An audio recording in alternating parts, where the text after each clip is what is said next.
Ja, dankie. François, baie dankie ook vir die geleentheid dat jy my ook genooi het, dat ek ook 'n spreker hier kan wees, en baie dankie vir almal wat ook vanaand gekom het, raak al bietjie later, maar die boodskap wat ek ook graag saam met julle wil deel in aansluiting by wat Eugene ook vir ons geleer het vanaand, is so kosbaar, so belangrik, en mag die Here ons ook daardeur seën. Van my kant af ook die uitnodiging direk hierna, of ek is nog saam met my gesin tot môre middag hierso. Asseblief enige vrae wat uit my lesing uit na vore kom, neem asseblief die vrymoedigheid om enige vrae te vra. Kom ons roep ook weer eens die Here aan. Kom ons bid saam. Ons Vader wat in die hemel is, o Here, dankie vir dit wat ons vanaand reeds geleer het, en wat ons nou ook verder wil leer, die kosbaarheid van die evangelie van ons Here Jesus Christus, waardeur ons alleen gered word.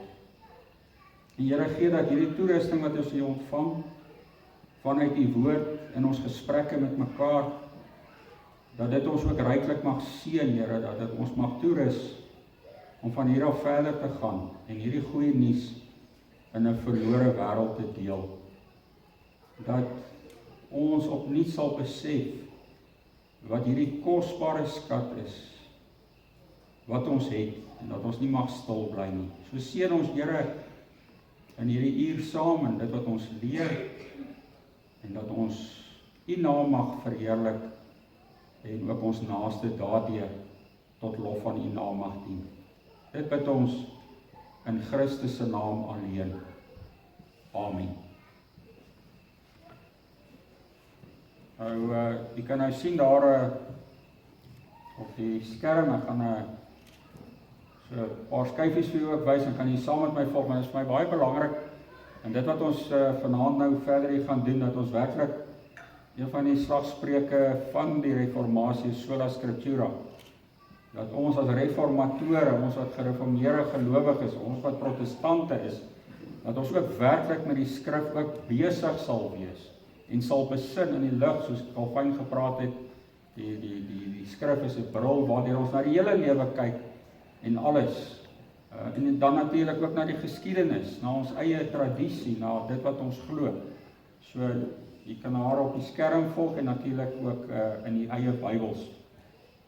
Nou die opskrif daar is, die Bybelse evangelie verloor deur Rome herontdek deur die reformatie, en ek gaan ook begin deur vir ons 3 sentrale gedeeltes te lees, wat baie belangrik is in die aanbieding ook vanaand. Die eerste gedeelte, of die eerste 2 gedeeltes kom uit die boek Romeine, en dan die laaste, die derde gedeelte uit Galasiërs hoofstuk 1.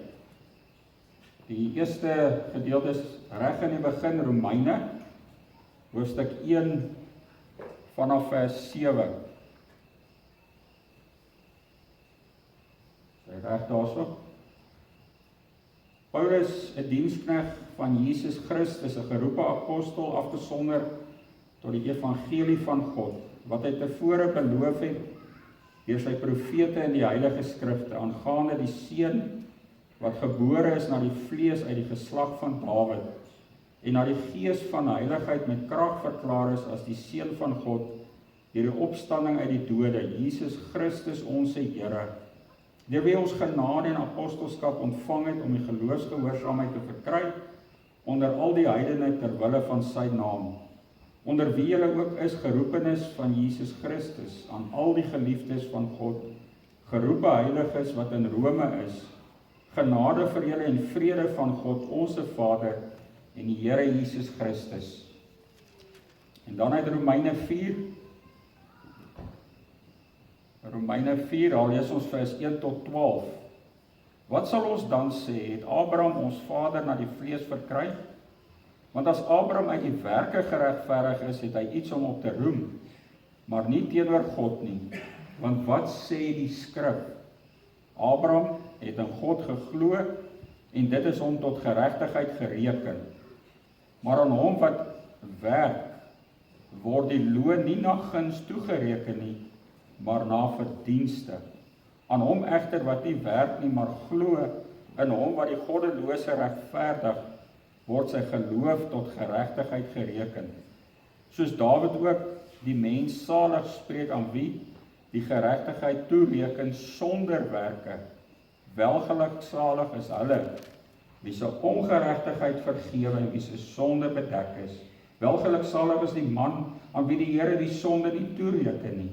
Hierdie saligspreking dan, sien dit op die besnedenis of ook op die onbesnedenis, want ons sê aan Abraham is die geloof tot geregtigheid gereken. Hoe is dit dan toegereken? Toe hy besnede of onbesnede was? Nie as besnede nie, maar as onbesnedene. En hy het die teken van die besnydenis ontvang as 'n seël van die geregtigheid van die geloof toe hy nog nie besny was nie, dat hy die vader sou wees van almal wat glo, terwyl hulle onbesnede is, sodat ook aan julle die geregtigheid toegereken sou word, en ook 'n vader van die besnydenis vir die wat nie alleen uit die besnydenis is nie, maar ook wandel in die voetstappe van die geloof van ons vader Abraham toe hy onbesnede was. Tot daar uit Romeine 4 en dan ons laaste skrifgedeelte is dan uit Galasiërs. Daar gaan ek net 'n paar verse vir u voorhou.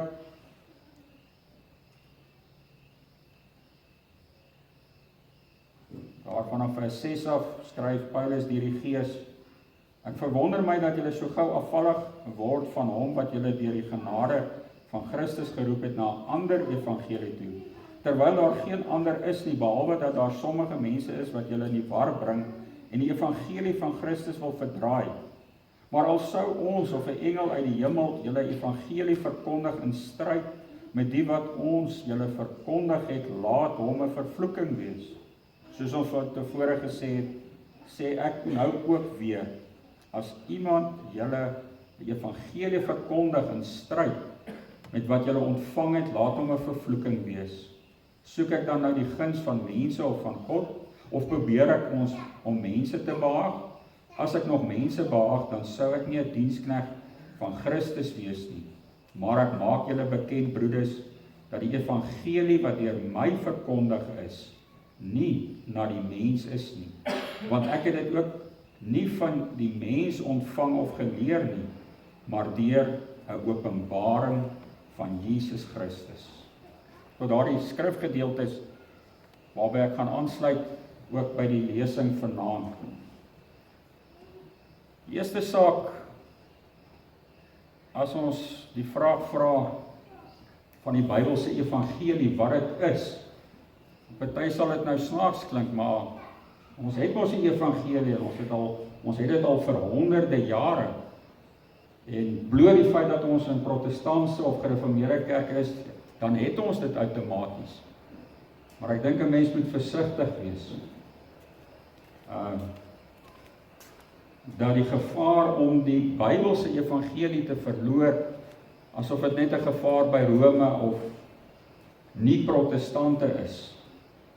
En daarom gaan ons vanaand daarby stil staan. Nou eerstens die belangrikheid van hierdie onderwerp. Ons het nou gehoor daar uit Galasiërs 1 hoe ernstig die oproep van Paulus is. As daar 'n ander evangelie verkondig word, dan gebruik hy soos Rome, of dalk is dit waar hulle dit vandaan gekry het, gebruik hy daai baie sterk woord, laat hom 'n vervloeking wees. So geweldig is dit. En dan lees ons ook daar in 1 Korintiërs 15, broeders, ek maak julle die evangelie bekend wat ek aan julle verkondig het, wat julle ook aangeneem het, waarin julle ook staan. En dan hierdie belangrike woorde, kyk vers 2, waardeur julle ook gered word as julle daaraan vashou op die wyse waarop ek dit aan julle verkondig het, of julle moet te vergeefs geglo het. Daar's 'n ware wyse, daar's 'n ware openbaring, 'n ware inhoud van wat die evangelie van Christus is. En so maklik word die woorde gebruik, ja, ons verkondig die evangelie en die goeie nuus en Christus word verkondig, maar wat is die inhoud daarvan? Calvin natuurlik, tweede geslag hervormer, het dan ook gesê, in een van sy aanhalings of een van sy geskrifte, die twee mees sentrale sake van ons geloof is natuurlik eerstens die aanbidding van God, en dan die tweede saak, waar staan ons met God? Waar staan ons met God? En dit behels dan die evangelie, wat bepaal waar staan ons met God. En dan ook die belangrikheid, ek dink al die stellings van Martin Luther is verskriklik belangrik, maar dan in die besonder daardie stelling 62, so ek nou weer daardeur gelees het, is aangrypend. Wat hy daar sê, die ware skat van die kerk is die heilige evangelie van die heerlikheid en die genade van God, waarmee Eugene so pragtig afgesluit het daar in die einde, die genade, die heerlikheid van God, soos wat dit in die heilige evangelie na vore gekom het. Dit is 'n saak van lewe en dood, en Paulus sê daar in vers 2 van 1 Korintiërs 15 sê, by implikasie, daar's 'n verkeerde wyse hoe jy die evangelie kan vashou en kan verkondig. So dit moet reg vasgehou word, natuurlik volgens God se woord. Nou, net 'n bietjie agtergrond van, bietjie waar my lesing vandaan kom, want my lesing se agtergrond is eintlik iets van 'n evangelisasie konteks, nie in liggaam nie, maar in die media van ons wêreld, op 'n internet of 'n e-pos gespreksgroep. Laas jaar se reformatie herdenking hier in Oktober, ek is daar op 'n gespreksgroep, 'n e-pos gespreksgroep, en toe het ek vir die herdenking van Oktober, 31 Oktober 2016, het ek 'n artikel op daardie groep geplaas wat baie eenvoudig, rustig die groot verskille wat daar nog bestaan tussen die reformatie se verstaan van die geloof en Rome se verstaan daarvan uiteengesit en die artikel aangestuur. En toe van die lede van daardie groep het een of twee ten minste het 'n groot aanstoot geneem. Ek was nogal verbaas oor die artikel, en daar het eintlik 'n 3 maande lange gesprek, nou nie elke dag nie, maar so elke nou en dan het daar 'n gesprek plaasgevind. En hier amper aan die einde het hierdie Rooms-Katolieke vriend, het hy die volgende stelling daar gemaak, en dit het uit sy eie woorde gekom, en is natuurlik in Engels gewees, en ek het dit as volg vertaal vir ons Afrikaanse gehoor. Hy het vir my geskryf so half amper aan die einde van ons gesprekke, as jy die waarheid soek, die waarheid wat bevry, dan sal jy die volgende moet bewys, skryf hy aan my. Eerstens, en hy het dit so uiteengesit, wat die oorspronklike Bybelse evangelie was. Tweedens, dat dit verlore gegaan het. Dan verwys hy implikasie na die Rooms-Katolieke kerk. Dit moes verlore gegaan het om herontdek te word. En dan die derde saak wat hy daar genoem het, is dat die evangelie wat die hervormers geleer het, ooreenstem met die oorspronklike Bybelse evangelie. Pragtig. Hier kom dit na my toe. Ja, ek dink wat in sy gedagte was, en ek hoop deur dit wat ek vanaand sê, miskien nou nie in detail nie, help dit ons ook, hoe gaan ons ook aan Rooms-Katolieke die ware evangelie verkondig. Ek het baie deur hierdie hele proses geleer, en hopelik aan die einde sal ek nog 'n paar praktiese sake ook daaroor noem. Maar sy gedagte agter dit was, wat ek bietjie meer na die tyd besef het, toe ek nou dink oor hierdie hele 3 maande lange gesprek, toe hy bedoel het met verlore gegaan het hy nou gehoop, en hy is 'n baie groot kenner natuurlik van die Rooms-Katolieke kerk se kerkgeskiedenis en synodes en konsilies en pause en priesters en alles. Hy het gehoop ek gaan bloot uit die geskiedenis vir hom nou wys watter paus en watter katoliek en dit het dit gesê en hoekom dink ek het dit verlore gegaan.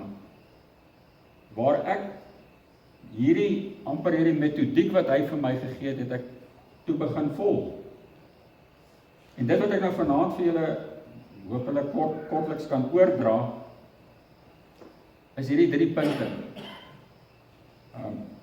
Hoe ek toe vanuit, en ek het spesifiek die boek Romeine gekies. U weet natuurlik, ek dink die 3 boeke wat die meeste sentraal gestaan het in die hervormde herontdekking van die evangelie en God se woord, Psalms, veral die boek Romeine en Galasiërs. Natuurlik die res van die skrif ook, maar veral daardie boeke. En ek het besluit, begin net met een brief en sit dit uiteen. Wat is die basiese Bybelse evangelie? En hopelik leer dit ook vir ons, vir my opnuut. Hou ek nog vas in daardie evangelie, wat die krag van God is vir redding vir elkeen wat glo. Is dit wat ek verkondig. So eerstens, wat ek ook gedoen het is, jy sal sien daarso, ek het dit ook in stellings gaan neerskryf. Nie 95 nie, maar 995. Hoop nie gee om, ek weet nie hoeveel tyd het, nee, dit gaan nie 995 stellings nie. Die eerste deel wat dan gaan oor, wat is die Bybelse evangelie, sit ek in 12 stellings uit, so dis dan bietjie minder. Vanuit hoofsaaklik Romeine 1, Romeine 3, 4 daarom. En dan tweedens, gaan ek net vir u die wese wys, vanuit die amptelike dokumentasie van die Rooms-Katolieke Kerk, waar staan hulle oor die redding, regverdiging, evangelie, en dan in die laaste punt, dan wys ek vir u die hervormers, se terugkeer na die basiese evangelie. So eerstens, die eerste stelling, die oorsprong en bron van die evangelie. Goeie nuus, die woord beteken goeie nuus, is God die Vader, die Here self. Dit het ons gelees, daar in Romeine 1. Paulus, 'n diensknegt van Christus, 'n geroepe apostel, afgesonder tot die evangelie van God. Die evangelie het nie sy oorsprong in die mens self, nie in 'n konsilie of 'n synode nie in die paus of 'n heilige nie. Die evangelie is God wat dit vir ons gegee het. Dis nie iets wat uit die mens uitkom nie. In die woorde van wat ons gehoor het daar by Paulus, daai stelling 2, want dit wat ons, as jy mooi geluister het na Galasiërs 1, het jy gehoor daai pragtige Galasiërs 1 vers 11, maar ek maak julle bekend, broeders, dat die evangelie wat deur my verkondig is, Paulus is maar net 'n boodskapper, 'n verkondiger, is dat dit nie na die mens is nie. Dit is iets wat die mens kon uitdink, of fabriseer, of vashou, of bepaal nie. Dit kom van God af. Stelling 2.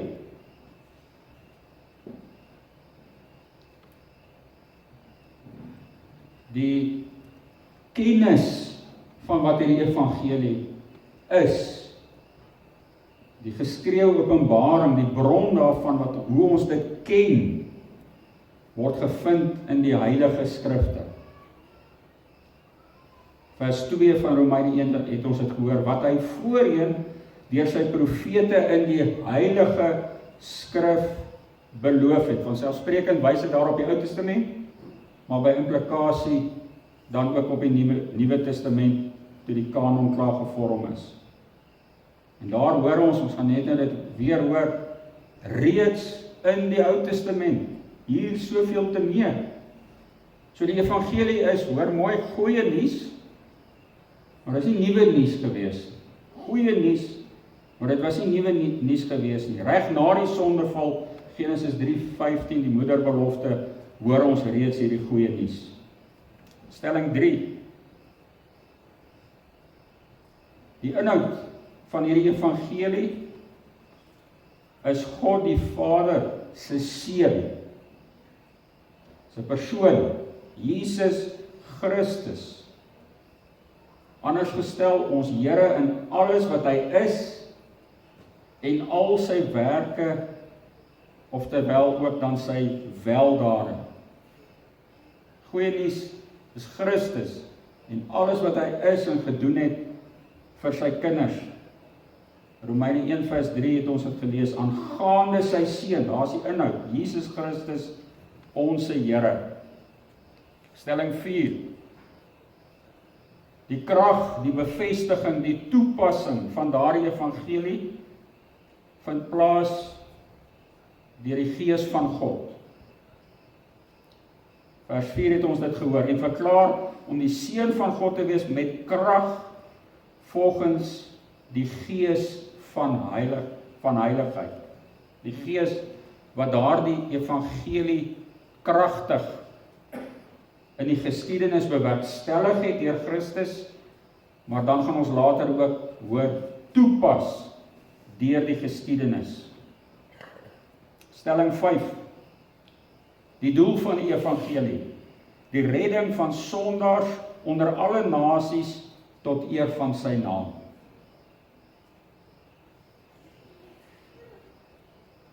Romeine 1 vers 16, want ek skaam my nie oor die evangelie van Christus nie, want dit is 'n krag van God tot redding vir elkeen wat glo, eers vir die Jood en ook vir die Griek. Daardie Jood vir die Griek beteken nie net vir die Jode nie, maar ook na al die volke met hierdie evangelie, hierdie goeie nuus van Christus uitgaan.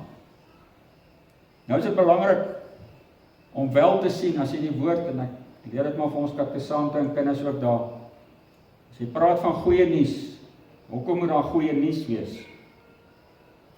Stelling 6. Die rede waarom ons die evangelie so nodig het, en dan wil ek sommer heel sê daar, in ons evangelieverkondiging wys ons nie vir mense hoe groot nood hulle het nie. Ons verkondig nie hierdie slegte nuus wat ons nodig het om te hoor nie. Die rede waarom ons die evangelie so nodig het, is as gevolg van die slegte nuus, die sondeval, die sonde, wat in detail Romeine 1 vers 18 tot hoofstuk 3:20 vir ons in detail uiteengesit word. Ek haal net vir u daaraan uit Romeine 3 vers 19 en 23. Nou weet ons dat alles wat die wet sê, hy sê dit vir die wat onder die wet is, sodat elke mond gestop en die hele wêreld voor God doenwaardig kan wees. Want almal het gesondig en dit ontbreek hulle aan die heerlikheid van God. Ja, iemand het een keer gesê, ons hardloop so vinnig daar in die wêreld uit en sê, Jesus is die antwoord, Jesus is die antwoord. Maar dan kom die antwoord van die ander kant af, maar wat is die vraag? Hoekom het ons goeie nuus nodig? Hoekom sê julle, ja, Jesus is alles en so, maar die mense besef nie, maar daar is slegte nie, sonde nie, sondeval en die gevolge daarvan. En dan wat was die gevolge van hierdie slegte nuus? Stelling 7, die gevolge van daardie slegte nuus, die sondeval, wat in die wêreld gekom het, is 2 sentrale sake. Daar kan baie gesê word, maar terwille van tyd, God se regverdige toorn en oordeel uit die hemel oor alle mense in tyd en ewigheid. Romeine 1 vers 18 hoor ons dit, want die toorn van God word van die hemel af geopenbaar oor al die goddeloosheid en ongeregtigheid van die mense wat in ongeregtigheid die waarheid onderdruk. Die toorn van God is 'n groot werklikheid, maar dan ook spesifiek tweedens, niemand kan of sal geregverdig of gered kan word van hierdie regverdige oordeel deur jou eie dade of optrede nie. Geen werke van die mens goed of sleg kan hom red nie. Romeine 3 vers 20 daar, aangesien uit die werke van die wet geen vlees voor hom geregverdig sal word nie, want deur die wet is die kennis van die sonde. En dan stelling 8. Die goeie nuus is daarom dat Christus se geregtigheid is en is alleen kan red van God se regverdige oordeel. En ons ontvang die geregtigheid wat ons nodig het deur die geloof. Christus se geregtigheid ontvang ons deur die geloof. Nie enige werke of dade of verdienste van ons kant nie, wat Eugene ook opgewys het daar in die eerste lesing. Dit word vir ons mooi gesê daar die kern, jy kan sê die draaipunt, né? Romeine 1 tot by 23 klem word geplaas op die slegte nuus, waarvan ons gered moet word, die gevolge wat dit in hierdie wêreld het. En dan is die draaipunt, iemand het al so mooi gesê, daar die eerste woorde, sien daar die eerste woorde daarvan, Romeine 3 vers 21, maar nou, teenoor hierdie slegte nuus, maar nou is die geregtigheid van God geopenbaar sonder die wet, terwyl die wet en die profete daarvan getuig. So die wet self en die dade en die verdienste, dis nie wat ons regverdig nie. Die wet kan dit nie doen nie, maar die wet, die Ou Testamentiese bedeling, die wet van God wys na die redding in Christus. En dan daar sê hy wat dit is, die geregtigheid, naamlik van God deur die geloof in Jesus Christus vir almal en oor almal wat glo, want daar is geen onderskeid nie, want almal het gesondig en dit ontbreek hulle aan die heerlikheid van God, en hulle word deur sy genade sonder verdienste geregverdig deur die verlossing wat in Christus Jesus is. Hom, hoor mooi geliefdes, hom, nie hom plus ek, plus my werke ensovoorts nie. Hom het God voorgestel in sy bloed as 'n versoening deur die geloof. Stelling 9. In opsomming. Ons word gered of is gered. Ons is of word geregverdig uit genade. Die slag spreek ook, né? Sola gratia. Genade alleen, deur die geloof.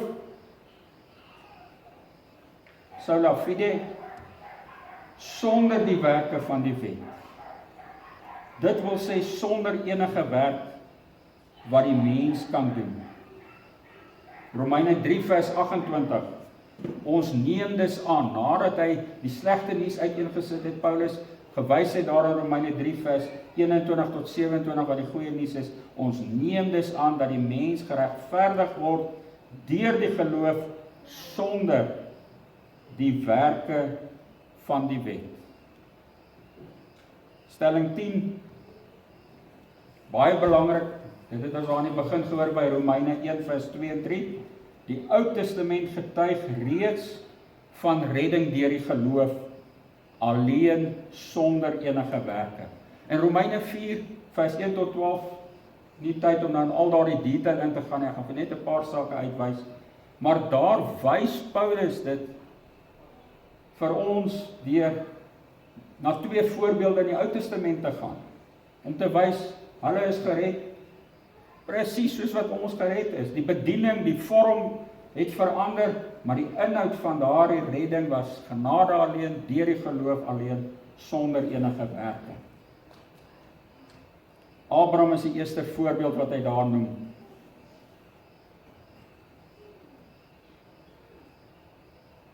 Met verwysing na Genesis 15 vers 6. Wat sal ons dan sê? Het Abraham ons vader na die vlees verkry? As jy dit nou wil parafraseer, het hy deur werke homself gered? Want as Abraham uit die werke geregverdig is, het hy iets om op te roem, maar nie teenoor God nie.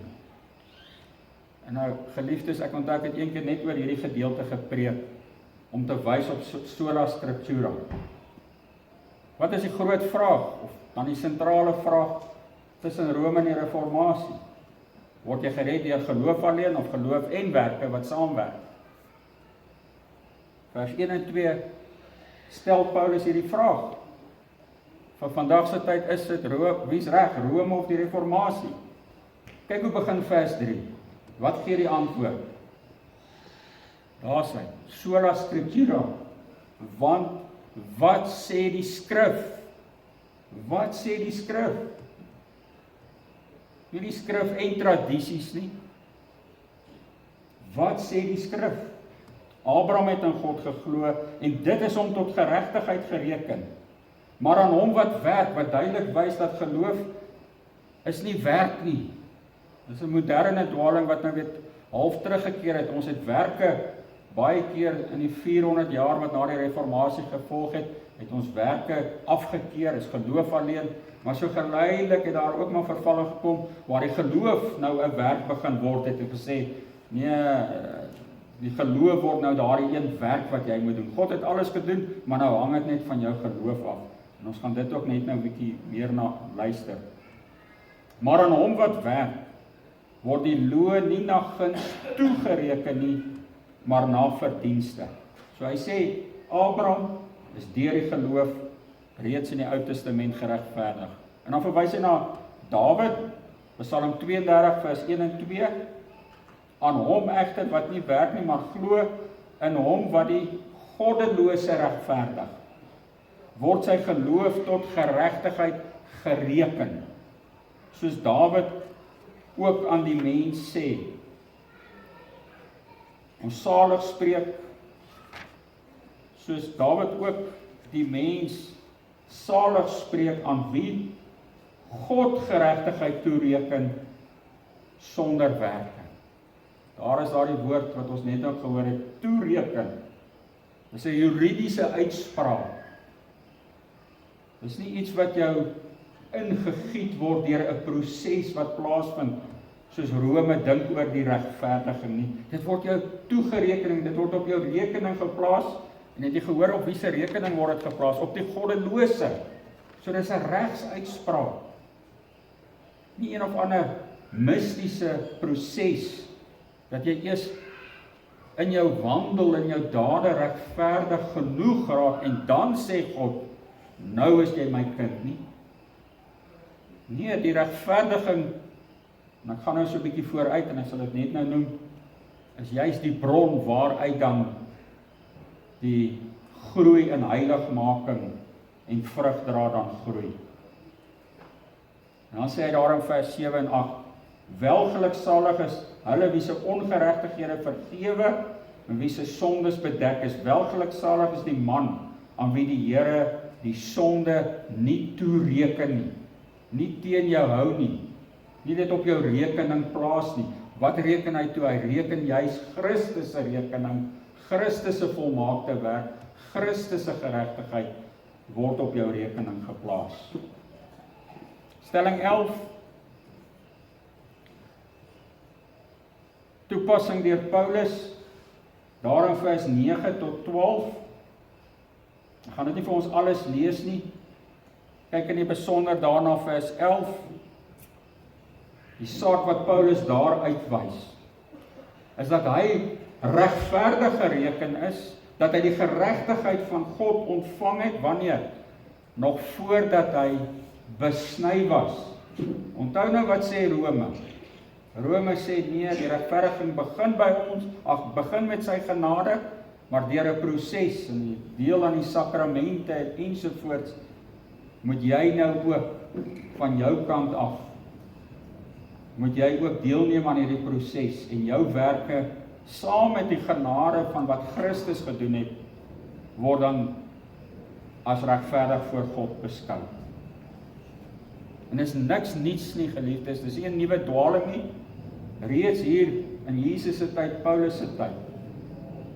Dink maar aan Handelinge 15, gesê dat die besnydenis, dis noodsaaklik om daaraan deel te neem.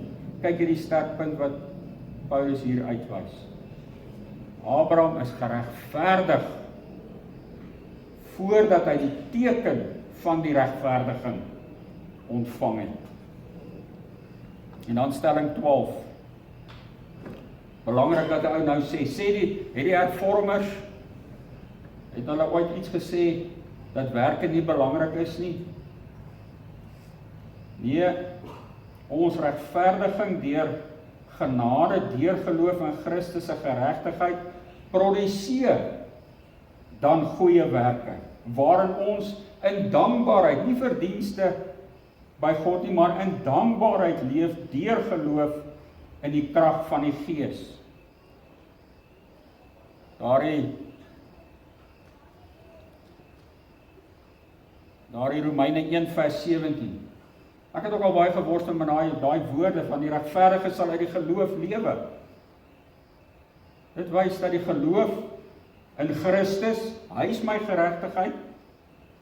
Daardie rykdom, daardie bron, daardie skat, Luther se stelling in sy stelling 62 sê, dis juist die bron waaruit ek nou in dankbaarheid lewe.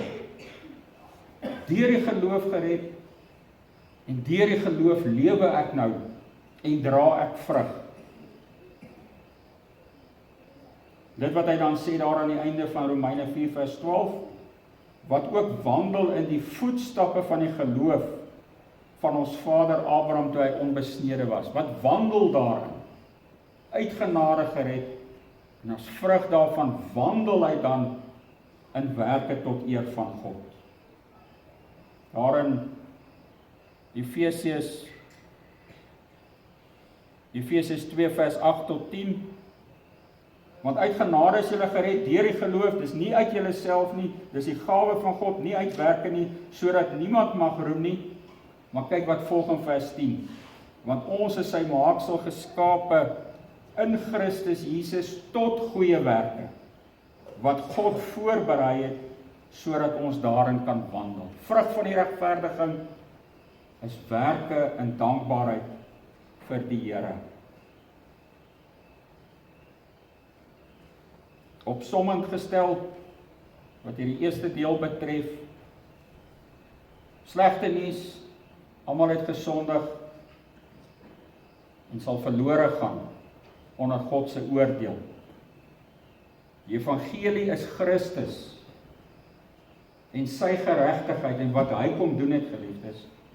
Dit is 'n baie belangrike saak. Die evangelie is nie my besluit en wat ek dan bydra of kan doen of my antwoord is nie. Baie belangrike onderskeid. Die goeie nuus is Christus.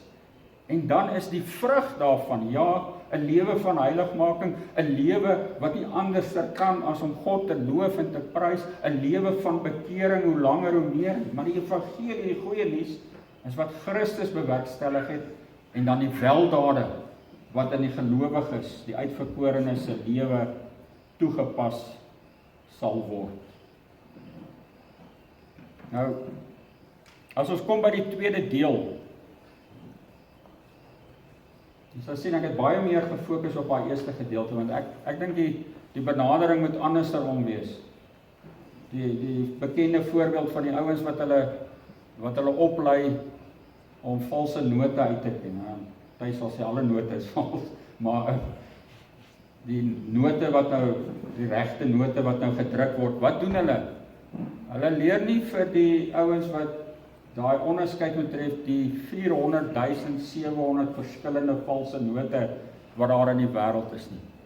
Al wat daai ouens sit, hulle sit net en bestudeer die ware noot, die amptelike, die wettige noot. So enige iets wat teen die ware noot getoets gaan word, gaan hy dan maklik uitken.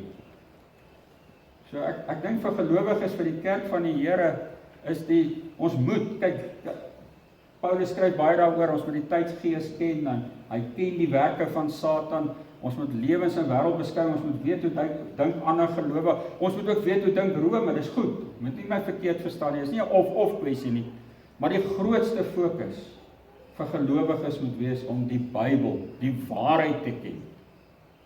Hoe meer jy dit ken, dan kan jy daardie dwalinge en verdraaiings van die evangelie raak sien. Dis hoekom hierdie eerste 12 stellings baie belangrik is, vanuit die skrifte, wat is die ware evangelie?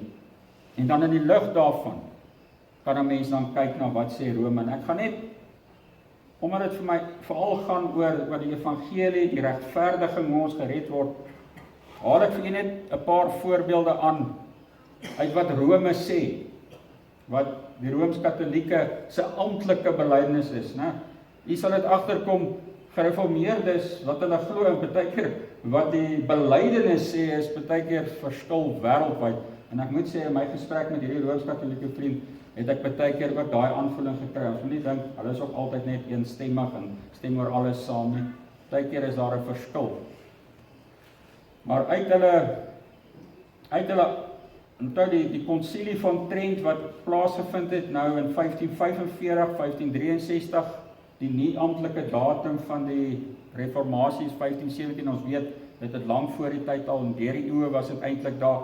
Maar onthou die konsilie van Trent van die Rooms-Katolieke Kerk was spesifiek om dan die dwalinge, die ketterye, soos wat hulle dit gestel het, van die reformatie aan te spreek. En daarin staan dit duidelik, dat redding nie uit genade alleen deur die geloof alleen is nie. Ek het so min of meer vertaal daarso. Hulle konsilie of hulle is opgedeel, hulle belydenisstuk wat hulle noem kanon 9. En hoor hoe eksplisiet stel hulle dit, hoor die woorde wat hulle gebruik. As enig iemand sê, hulle was te bang geweest om te sê, as die protestant of die hervormers, nee, ek sê nie, hulle was bang nie, dit is 'n algemene belydenisskrif vir hulle, as enige iemand sê, dat deur die geloof alleen, die onregverdige of die onheilige, die Engelse woord is impious, spreek ek dit reg uit, geregverdig is, dat niks anders nodig is om saam te werk ten einde die genade van regverdiging te verkry nie. Hoor u daar? Die reformatoor het gesê, het daai slagspreuke gehad, regverdiging, genade, geloof alleen. Hier praat hulle van 'n proses en 'n samewerking tussen God en die mens.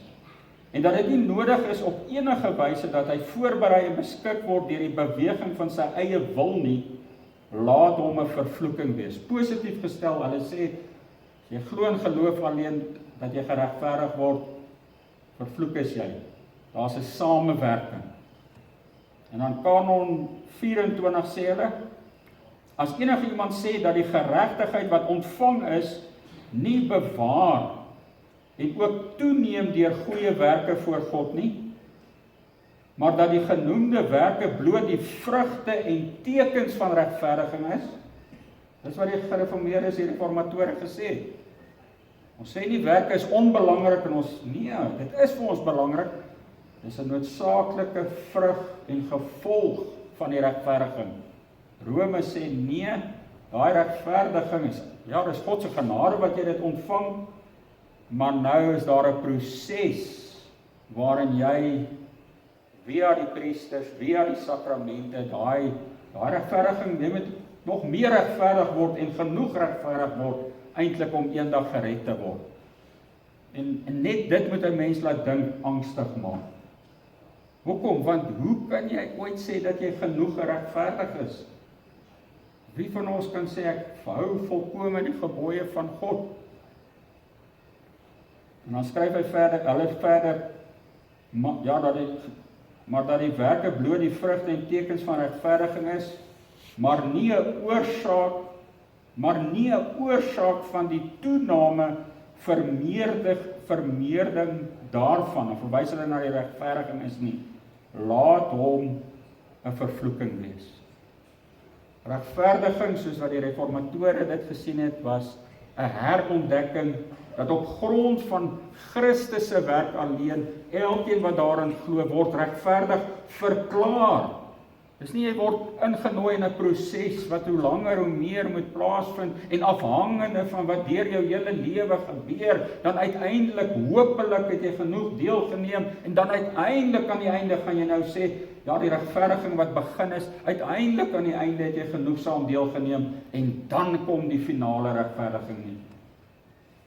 Die gereformeerdes het dit totaal anders herontdek uit daardie woordeskat, veral van Psalm 32, Habakuk 2 vers 4 in die Ou Testament, Romeine 4, Romeine 3, Galasiërs. Jy kan maar op die eie daardie woorde gaan lees. So die een sien dit, die bron van regverdiging, verseker dat ek hoe langer hoe meer as kind van God in dankbaarheid sal lewe, al is dit hoe gebroken, maar dank God, ek roem op Christus se geregtigheid, my troos, my hoop.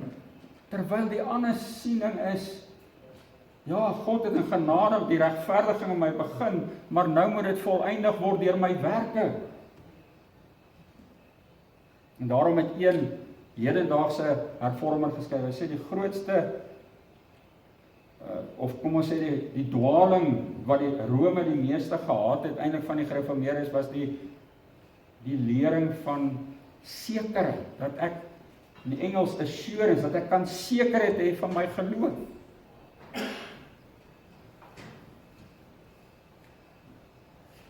En dan, spesifiek wat die sakramente betref, kyk hoe stel hulle dit daar, Kanon, sessie 7, Kanon 4. As enige iemand sê, dat die sakramente van die nuwe wet, die nuwe bedeling, nuwe testament, is nie nodig, en dan noodsaaklik bedoel hulle, vir verlossing nie, maar is onnodig. Nou, dit is eintlik, dis nie wat die gereformeerdes gesê dat dit onnodig is nie, maar dis nou wat hulle sê, en dat daar sonder die begeerte daarna die mens van God deur die geloof alleen, daar's weer daardie woorde, die genade van regverdigingmaking van God verkry, alhoewel alles nie nodig is vir elkeen nie, laat hom 'n vervloeking wees. Dit is maar presies dieselfde saak. Die eenvoudige goeie nuus van die evangelie, in Christus is ons vrygespreek, geregverdig, is 'n verklaring van God wat nie afhanklik is van my toestand nie, want hy regverdig die goddelose. Dis hoekom dit genade is. Ons het dit nie verdien nie. My lewe, selfs as gelowige, getuig nie is baie daarvan, dat ek nou so heeltyd voorbeeldige kind van God is nie. Terwyl hulle hier sê, daardie sakrament moet dit wat begin is, ja, God het dit in die begin vir jou gegee, maar dit moet nou aangevul word. Jy moet daarin voortgaan, dat daai proses, daardie geleidelike proses van regverdiging al hoe meer in jou lewe gestalte kry. En geliefdes, ek gaan aanbeweeg, soos gewoonlik vang die tyd my, die punt het ek reeds vir u gemaak, waar ek het bietjie bespreek om net weer eens te wys, veral na Romeine 4, daardie gedeelte is so belangrik, waar Paulus daar wys, dat Abraham is reeds geregverdig gered, nog voordat hy die teken ontvang het. Die teken getuig van wat Christus vir ons gedoen het, nie andersom of dat daar nog 'n proses nodig is nie. 2.2 wat ek daar noem, die Rooms-Katolieke Kerk leer dus,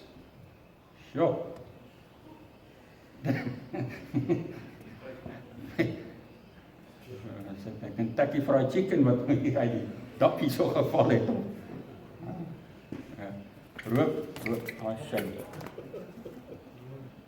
Rooms-Katolieke, wat is dit? Ek kan nie mooi sien nie, wat nou net nie meer hierdie woorde kon aanvaar, so dit raak nou te veel.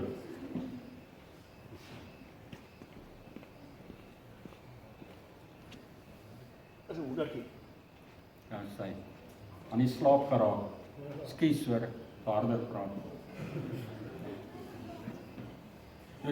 So daar is dit geloof en werke werksaam vir daardie finale geregtigheid wat ons nodig het. Nou, Frans, soveel tyd het ek oor dat ek net weet. Dis reg. Ek sal, dankie. Ek sal in elk geval my lesing op my webblad sit as wat die detail graag ook daar wil hê. Wat ek hier by hierdie afdeling 2 net vir u belangrik wil maak, daar het deur die eeue en veral nou aan die einde van die 20ste eeu, nou in die begin van die 21ste eeu, baie pogings om te sê dat Rome en die oorspronklike reformatie nader aan mekaar beweeg het. En dit is ongelukkig glad nie die geval nie. Een van die twee beweeg, maar dan is dit van hulle oorspronklike standpunte weg.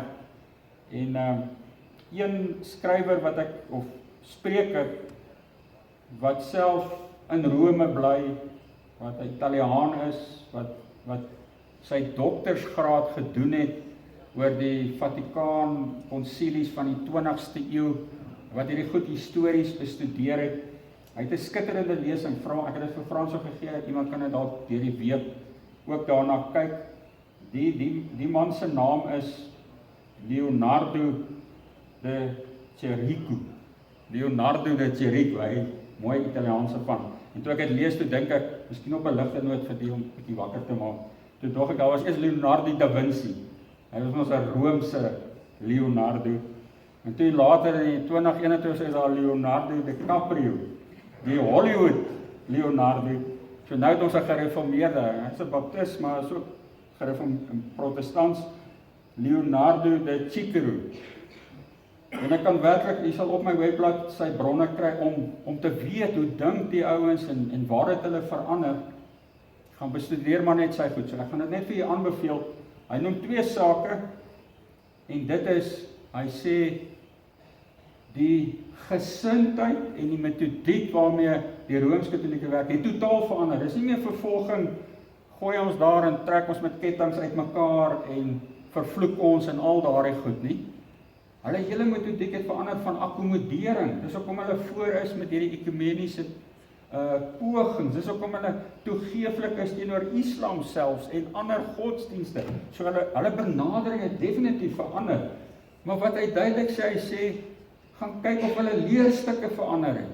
Hulle doktrines is nog steeds alles netjies in plek. Dit wat Trent besluit het en alles het niks aan die wese van hulle skrifbeskouing, van hulle regverdigingsleer, die detail het glad nie verander. Hulle houding.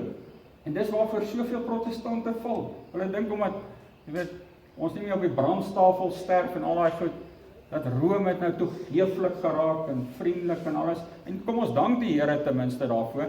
Maar die leerstukke, die dwalinge wat hulle geleer het, is nog presies so in plek. So as jy op my webblad gaan kyk, in die week sal ek hierdie lesings daarop sit, sal jy by sy naam die lesing sien wat hy spesifiek aangebied het, net om te wys, gesindheid, metodiek, benadering teenoor die res van die wêreld en die protestante, ons is nie meer anathema nie en alles wat hulle so praat nie, maar volgens hulle doktrine, leerstukke, is dit ongelukkig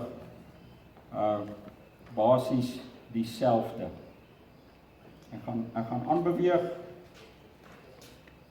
en dan vir u dan net kortliks, dan laastens wat ek gedoen het om die herontdekking van die reformatie van die evangelie aan die vriend te verduidelik was eintlik maar die eerste uiteensetting. Daardie eerste gedeelte van die 12 stellings. Maar dan het ek saam met dit vir hom dan gewys na ons belydenisskrifte. En hier's 'n belangrike saak wat ons protestante moet ook nie vergeet. Calvin en Luther en John Knox en noem hulle almal op, was nie teen belydenisskrifte. Hulle was nie eens teen kerklike gesag nie. As hulle gesê het sola scriptura, het hulle gesê die hoogste en die finale gesag, waarin alles getoets moet word. Waarin konsilies en synodes en belydenisskrifte en alles getoets word. Gaan lees maar NGB artikel 7, dis wat dit sê. Net die skrif is onfeilbaar, die paus is nie onfeilbaar nie, die belydenisskrif is nie onfeilbaar nie, maar 'n protestant, 'n gereformeerde protestant, tenminste, is iemand wat sê, hoor jy, die jaar 2017 het alles begin, en nou begin ek die Bybel te bestudeer, en nou gaan ek, na 2000 of 6000 jaar, hoe oud die skepping al is, nou gaan ek alles net oor ontdek, asof die Here nie deur die eeue, met ander gelowiges soos u en ek ook gepraat het. So die belydenisskrifte is kosbaar, en ons verwys daarna, en ons verwys na geleerdes, wat saam met ons gestoei het na die skrif, nie om te sê, die gesag is by Calvin, of by Luther, of by die Nederlandse geloofsbelijdenis, of die Dordtse leerders nie, daar is hulpmiddels, wat ons juist gebruik van gelowiges, wat saam deur die eeue, oor hierdie sake besin het. En al wat ek vir u hier gaan verwys, daar is meer wat ek gesê het, maar ek gaan net, as jy wil Bybel studeer, gebruik die belydenisskrifte, herontdek dit weer. Daardie skrifgedeeltes, ek onthou in my eie lewe toe daar onsekerheid was oor redding en stryd in my lewe. Ek het die belydenisskrifte gevat en jy kan ander belydenisskrifte ook vat uit die protestantse tradisie. En wat ek gedoen het is ek het elke sin gaan lees en elke nuwe vers het ek gaan bestudeer. te sien, maar is dit, daai sin wat daar staan, is dit wat uit daai gedeelte, wat uit daardie verse wat gegee word daar aan die einde. Maar gaan ek net vir julle lees, net aan een artikel, terwille van tyd voordat François en die res van julle my hiervan verwyder. Maar hoor net hierdie woorde, hierdie verduideliking wat, miskien moes ek net dit gelees het en dan was die lesing al vinnig verby. Artikel 22, ons regverdiging deur die geloof. Ons glo dat die Heilige Gees 'n opregte geloof in ons harte laat ontvlam, om die ware kennis van die groot geheimenisse te verkry. Daar is net twee moontlikhede. In Jesus Christus is nie alles wat vir ons saligheid nodig is nie. Skimp, ons het nog priesters, ekstra sakramente as regverdiging ensovoorts nodig, dis wat hulle hier sê. Of, dit is alles wel in hom en dat hy, wat Jesus Christus deur die geloof besit, sy volle saligheid het. Hoor jy dit? Christus, solas Christus, genoeg. En dan sê die belydenis verder, om nou te beweer, dat Christus nie genoegsaam is nie, maar dat daar buite hom nog iets meer nodig is. Kyk hoe sterk stel die belydenis. Sou gruwelike godslastering wees. Want dit sou beteken dat Christus slegs 'n halwe verlosser is. Ons sê daarom tereg, saam met Paulus, dat ons deur die geloof alleen, sola fide, deur die geloof sonder werke geregverdig is, om presies te wees. En hoor hoe het hulle die latere dwaling, wat lyk my in daai tyd al klaar geleef het, maar wat ek dink 'n protestantse dwaling is, die geloof word nou die werk. Ja, God het alles gedoen, maar lyk my hy het ook deel van wat Christus aan die kruis gedoen het, sluit nie die geloof wat as instrument nodig is nie. Dit moet jy nou bydra. Jy weet, God het alles gedoen. En dit is wat Rome ook gesê het. Hulle praat van genade en geloof en hulle gebruik ook al daai woorde. Maar ek dink die protestantse dwaling sê nee, geloof is nou net, jy moet dit nog maar net doen, dit byvoeg by wat Christus gedoen het. En kyk hoe sny die belydenis dit af. Ons bedoel nie dat die geloof self ons regverdig maak, die handeling dat ek glo nie. Want die geloof is slegs die middel waardeur ons Christus ons geregtigheid omhels. Geliefdes, dit gaan nie oor die handeling van die geloof nie. Ja, dit gaan daar wees, want dit is hoe God wil hê ons Christus moet ontvang. Dit gaan oor die objek van die geloof. Dit gaan oor die inhoud van die geloof.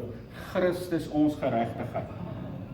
Hy reken ons sy hele verdienste toe en ook al die heilige werke wat hy vir ons en in ons plek gedoen het, terwyl die geloof die middel is wat ons in die gemeenskap aan al sy weldade aan hom verbind.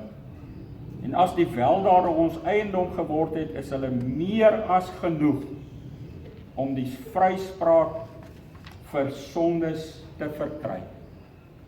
Genade alleen, Christus alleen. En ten einde, geliefdes, is dit die groot verskil. Dis nie net ek wat dit sê nie, ek het in die week geluister, want ek hou daarvan om ook na hedendaagse Rooms-Katholieke geleerdes te luister. Nou as een ou wat 'n ou nou maar kan gaan luister, hy's wat ek nou noem 'n goeie konservatiewe Rooms-Katholiek. Bishop Robert Barron. En hy begin met 'n pragtige, hulle het hom gevra, 500 jaar later, reformatie Rome. En as jy na die eerste helfte luister wat hy daar sê en jy stop dit daar, dan wil ek vir jy amper sê 80% van mense, selfs protestante wat na hom gaan luister, gaan sê, maar pragtig, ons stem dan saam. Weet jy wat het hy heeltyd gesê?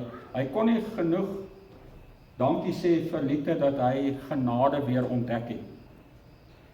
En hy sê, hy besef, weet, en daar is ook Rooms-Katholieke, hulle sê nie alles was maanskyn en rose in die Rooms-Katholieke kerk nie. Erasmus was iemand wat ook krities was, maar hy het nooit verder gegaan, soos Luther nie. Maar daai eerste deel van sy lesing, sê hy heeltyd, genade, het is goed dat ons die genade ontdek het. Maar die tweede helfte van sy lesing, wat het hy gesê? Ek wil nou hoor. Wat het hulle probleem gehad met die genade soos die hervormers het verstaan het? Iemand wat wil probeer. Dit is eintlik net een woordjie. hy sê, dis goed dat ons die genade ontdek het. Die hervormers, die reformatore. Maar toe sê hy, ons het iets bygevoeg, van hulle kant gesien. Wat is dit? Een klein woordjie. Jy weet? Nee, hulle is nie werklik. Dis 'n woordjie wat met 'n S begin, jy hoor hom baie in Latyn. Ja, sê hardop, wie? Sola. Ja, daar uit sy eie mond, sê hy dit. Die solas is die probleem. Dr. Michael Horton, hierdie boek as jy ook 'n samevatting wil hê, daar's baie goeie boeke oor die reformatie, Reformation Theology van 'n klomp skrywers, en in die voorwoord sê hy dit ook pragtig. Hy sê daarso, dis daai een woordjie. En ek dink dis hoekom baie protestante ook vandag, as hulle nie gefundeer is, natuurlik in die skrif, en in die belydenis skrifte deur die eeue, nie net ons eies nie, maar al die kerke in die protestantse tradisie, en die kerkgeskiedenis, as ons nie daarmee besig is nie, en iemand gebruik hierdie woorde genade, geloof en al daai goed, dan wat beteken? Kry nie eens 'n geelkap. As dit is die verskil. So die woordeskat, dit is wat daai ons Leonardo ook op uitgewys het. Hy sê, die mense besef nie, hulle gebruik daai woordeskat, maar die inhoud wat hulle daarin gee, is totaal iets anders.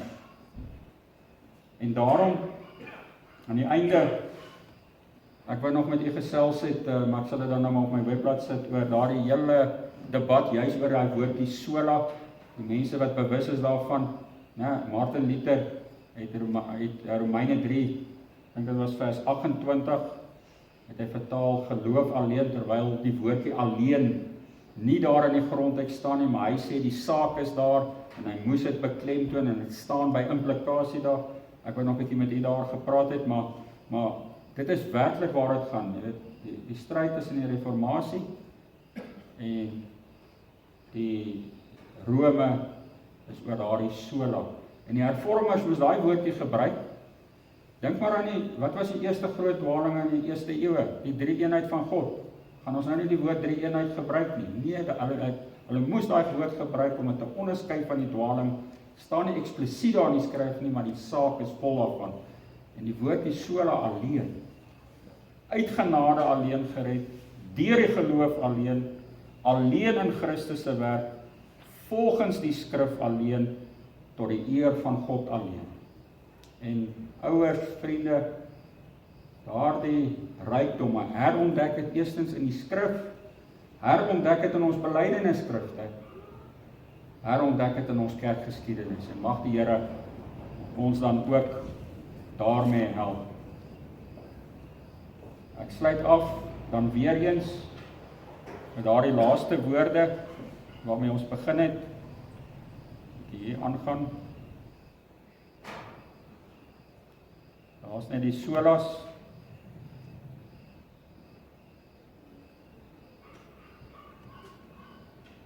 wat op die spel is, maar net geskiedenis nie, is die volgende 500 jaar, dit is die volgende dag, jaar, week in my en my gesin, my gemeente se lewe. Broeders, ek maak julle die evangelie bekend, wat ek aan julle verkondig het, wat julle aangeneem het, waarin julle ook staan, waardeur julle ook gered word, as julle daaraan vashou, op die wyse waarop ek dit aan julle verkondig het, die Bybel, die woord van God, of julle moes te vergeefs geglo het. Want in die eerste plek het ek aan julle oorgelewer, wat ek ook ontvang het, dat Christus vir ons sondes gesterf het, volgens die skrifte, en dat hy begrawe is, en dat hy op die 3de dag opgewek is, volgens die skrifte. Die evangelie, geliefdes, is nie iets wat ek en God saam doen nie.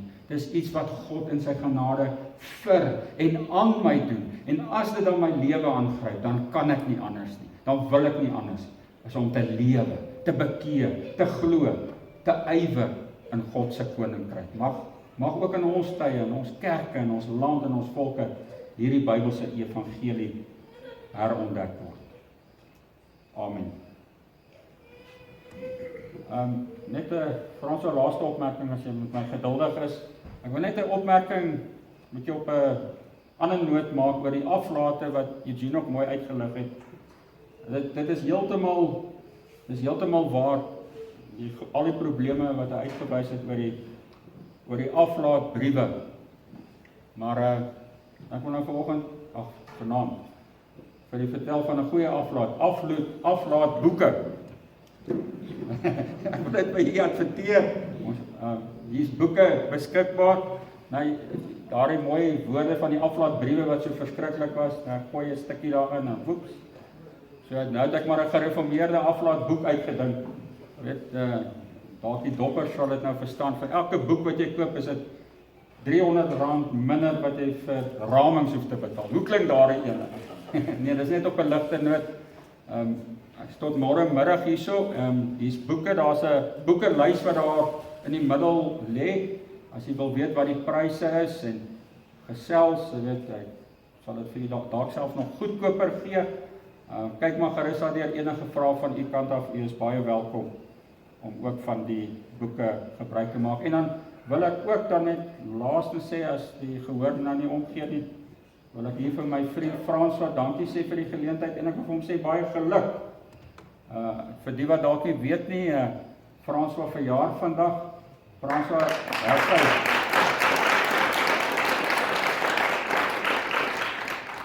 wat dankie vir ons broederskap en dat ons saam 'n goeie stryd kan stry en die Here se seën toegewyd, ook vir jou en jou gesin waar die Here julle oral in sy koninkryk gebruik. So baie dankie en seën vir julle, hoor.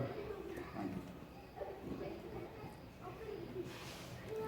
Ek wil net laastens sê vir iemand wat wonder, daai Rooms-Katolieke vriend van my, ons het toe verder in gesprek getree, maar nadat ek hierdie inligting vir hom gestuur het, is interessant wat hy toe eendag vir my geantwoord het, né?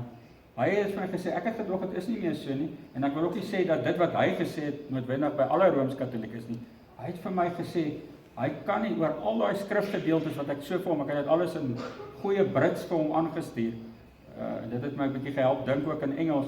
Ek het dit alles vir hom sê, weet jy, sy antwoord was my hartseer. Hy het gesê, Slabbert, ek kan nie eintlik iets hieroor antwoord nie. Ek sal moet eers gaan hoor wat my priester sê.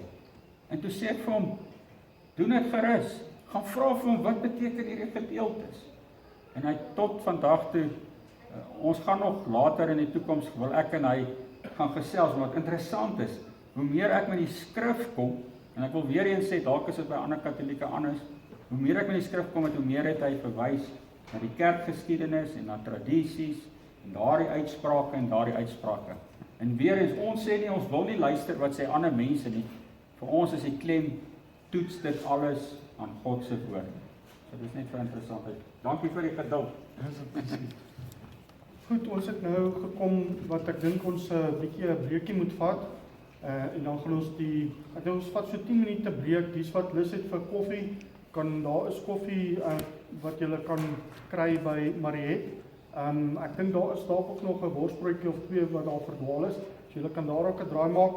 En die wat 'n bietjie bene wil rek, hulle is reg. Ons vat so 10 minute breek en na 10 minute dan sal ons die film kyk van Tyndale en hoe hy vir sy lewe geboet het omdat hy die Bybel in Engels vertaal het. So oor 10 minute is ons weer terug. Daar's net 'n afkondiging. Ons gaan maar ek dink ons is min genoeg wat is om hier so kan. Wat dink jy? Jy moet sê wat sê ek dink nie hulle gaan dit gesond.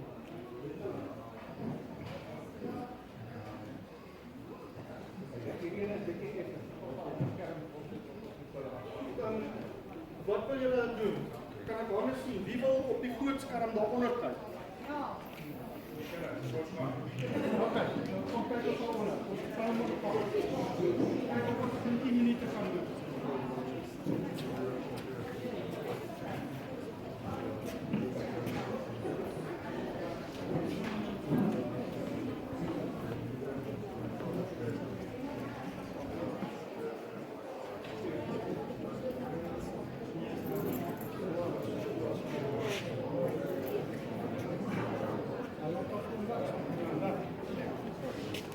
okay.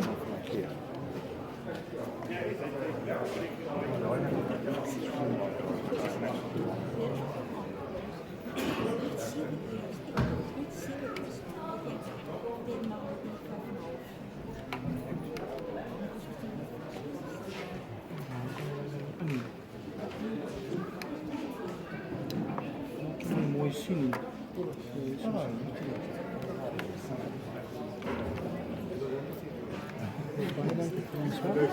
Nee, is je ook op pad? Een bietjie gedaan. Hier is reg. Goeiemôre draai. Ja, morgenochtend moet je aan die verhaal. Ja, okay. Dit moet je laten zien. Okay, kyk maar. Kom ek in middag nie aan. Okay, die orkes wat opgetree het is nie te werk. Dit is baie mooi. Okay, nie maar is reg. Kyk ons. Okay, dankie. Ja. Dit is 'n groot video hierdie. Like it. Baie dankie. Met my oom. Baie hallo. Gefeliciteerd. Baie dankie. Ben je nog?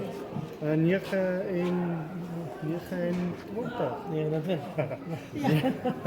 Nee, daarom nou nie so jonk nie. Ek is nou 49. Dit was jij al, ja. Ja.